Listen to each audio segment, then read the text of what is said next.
everyone, it's Bree. Welcome back to my channel. I'm back with another video, and this video is going to be about this whole stimulus check.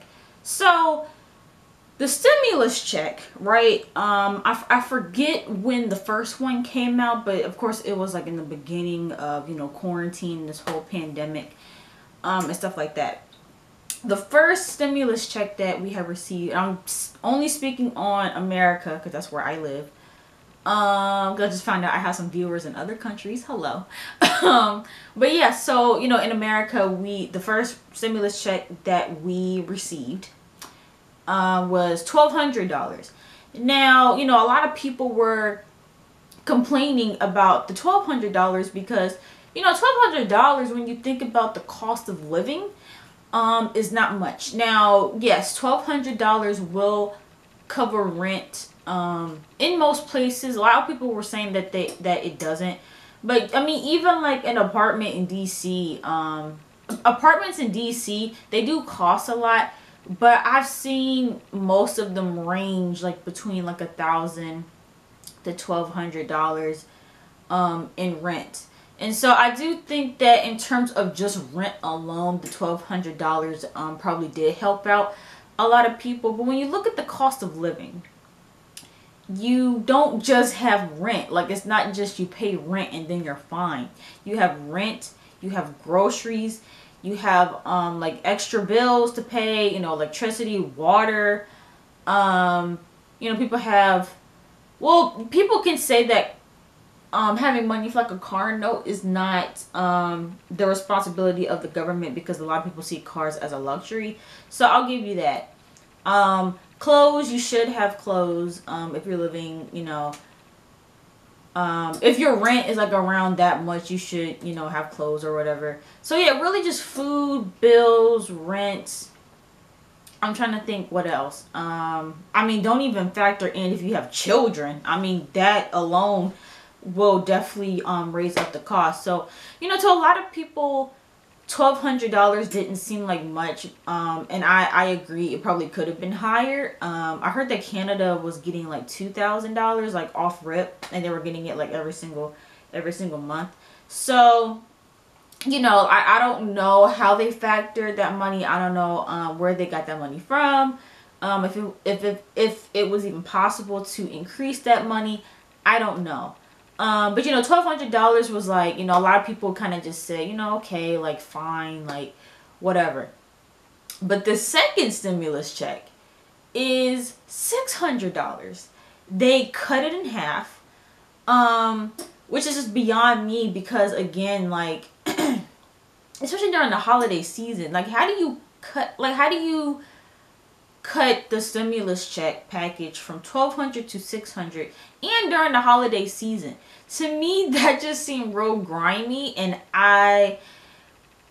$600, now you could argue that $600 does not cover rent anywhere, unless you just live in like a horrible neighborhood in like y'all know what factors into rent. You know, it depends on the type of neighborhood you live in, the type of apartment or house that you're living in. There's a lot of factors into rent. But rent today in most places, even in the cheapest of places, is not $600. And, you know, again, like, because a lot of, I don't know, for me, because I'm trying to rationalize, you know, like, why they would think that that would suffice. And, like, I just don't know how they are calculating what to get. Like, I do think that they're lowballing us. I do think that they definitely know that they could have given us more.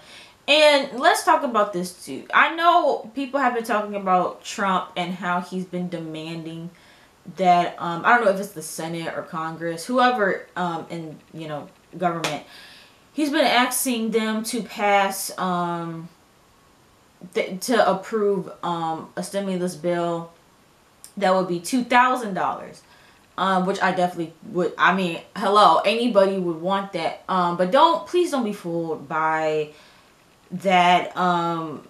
You know, he definitely wasn't pushing for that prior to the election. So just please keep in mind some of this stuff that some of these politicians say is definitely very calculated, and they know what they're doing. Because if the man didn't show that he cared beforehand, now all of a sudden that he's voted out, now he's demanding that we get $2,000. Just you know, just pay attention to stuff that's being said. But anyway, so I said that to say, for me, I try to look at things from a different lens, and I'm like, okay, why in the world did they think that $600 was enough? And after I sat and thought about it, I came to one conclusion, even though there's probably a ton of conclusions that you could come to. But the first thing that I thought of is, okay, well, no, two things. One, either they really just aren't trying to give people money and they're just being, not considerate. They don't care. They're just trying to get away with giving us as little as possible. Even if they can give us more, they're just trying to hoard money and stuff like that. But then on the other hand, I was like, well, a lot of these people who are making these big decisions that impact a lot of us, I feel like majority of those people are older white men. Even the folks that are making decisions about like abortions and stuff like that, they're usually older white men. They're usually not men who are affected by these decisions that they are making. And a part of me feels like, what if they really did think that $600 was enough? What if, because they live in this bubble and because they can't seem to relate or understand the average cost of living for the average American, what if for that reason they really did think that $600 was enough? Like, I don't know. It's just hard to wrap my mind around it. And it's crazy. It's crazy how eye-opening 2020 was, because with the way this pandemic was held, with the way these laws and stuff are being passed, with the whole Black Lives Matter movement, with all the stuff that's been going on, it's really been opening my eyes to how crappy this country is. I mean, don't get me wrong. A lot of this stuff has been happening for a while now. But I didn't really start like seeing it for real and feeling it until I had graduated from high school. And then I went to college and I started like taking certain classes, and I actually started to like, experience things for myself, and realizing like, this country that, when you're taught in school is like the best country ever, and you have all these opportunities, that everything is just so great. You realize when you become an adult and you actually start being affected by these things, that you realize there's a lot that needs to be done. There's a lot that needs to be changed, especially with the people who are in power making these decisions. And that's why I'm so happy that my generation is really starting to get into politics early, and we're starting to look at who is in these local seats, because it's usually the people who are in these local positions, or the people who make to the Senate, or whatever. It's the lower level people that end up going for president and potentially winning.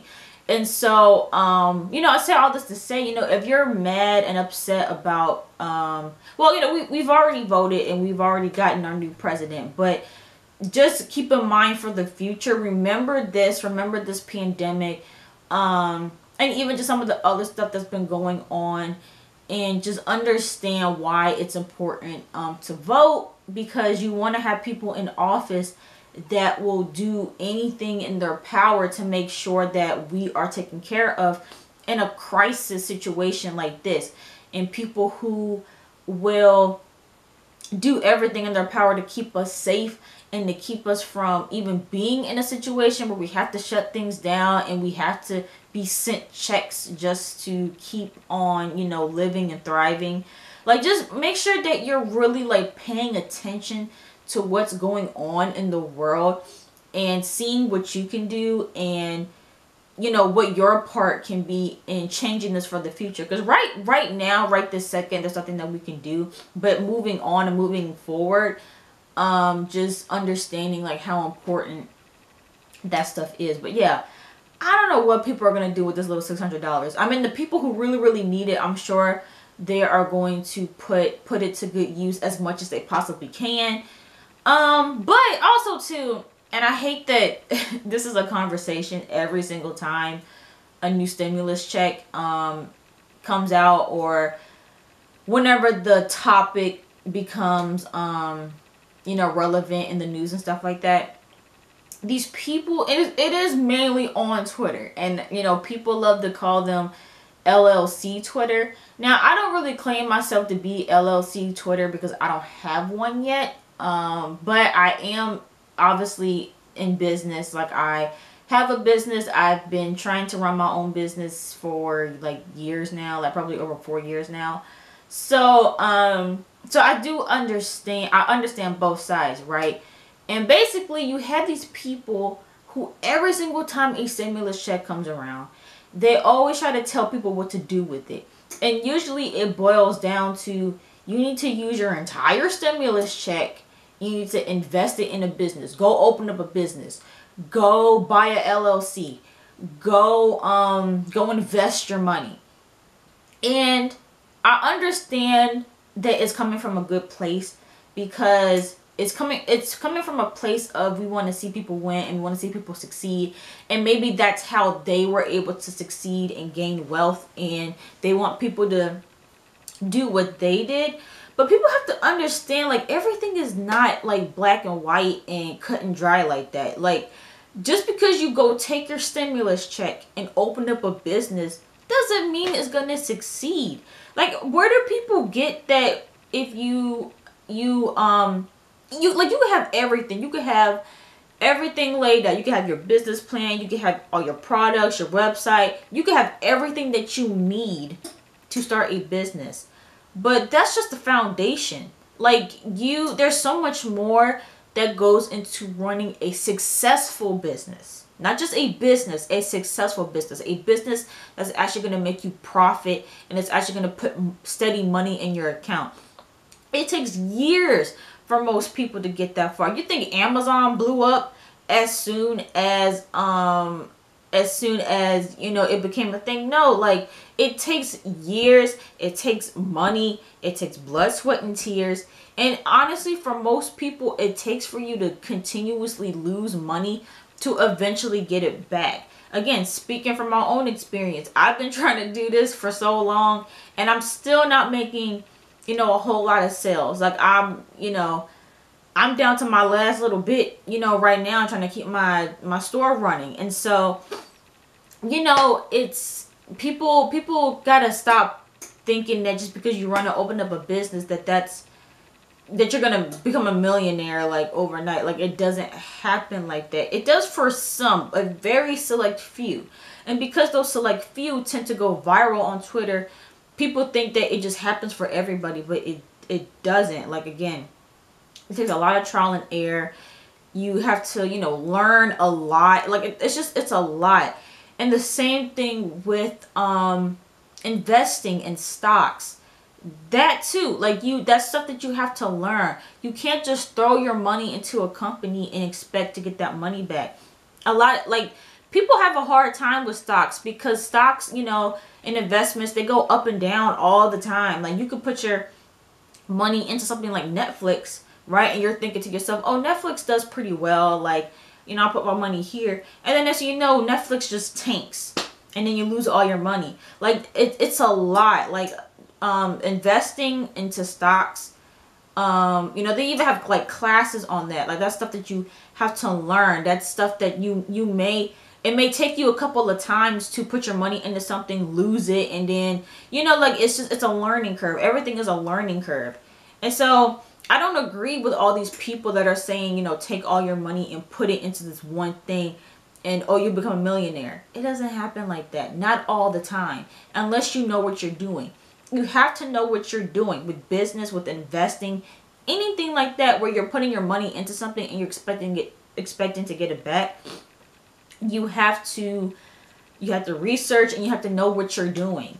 And people don't ever say that. People don't ever put that in their tweet. I mean, I know, you know, tweets, you can only say but so much in them, but I'm just saying, like, let like people have different purposes for the stimulus check. And you know, luckily enough, some of the people that are getting stimulus checks don't necessarily need it to help them out with like bills and stuff. It is considered extra cash. So yeah, if it's, you know, extra cash and you are able to put your money into something, then cool. But also too, again, like, you also shouldn't be starting a business either unless you're passionate about it. Like, you shouldn't start a business with just money in mind. You should start a business with something that you are passionate about. Like me, like I started my, and by the way, this clothing line is not the first business that I started. For those of you who have known me for a long time, you guys know I started with Breeze Creations, where I was just pretty much creating anything and everything. But with Andrea's Clothing, it's all about mental health. Mental health is something that I'm super passionate about. It's something that I've, you know, dealt with pretty much my entire life. It's something that I've struggled with my entire life. So it prompted me to make a clothing line that's, you know, or a brand really that's based around that. And so, you know, I say all that to say, like, do what you need to do with the money. Don't listen to people on Twitter. Don't listen to other people. Do what you need to do to make sure that you are good. And if you are good and you want to use that extra little money to get you like a new computer or a new wig or a new whatever, a new dog, whatever you want to do with your money is up to you. Don't let anyone tell you what to do with your money. But as far as the amount of money we're getting, yeah, I definitely think that it's just messed up. I think that it definitely should be more. But again, I don't know what factors into it. I don't know how they come up with that number. I have no idea. And none of us do. So to just demand, you know, like, I feel like it would be silly to be like, oh, we need like $100,000. Like, you don't know if that's necessarily possible. You know, but I definitely think that $600 is just laughable.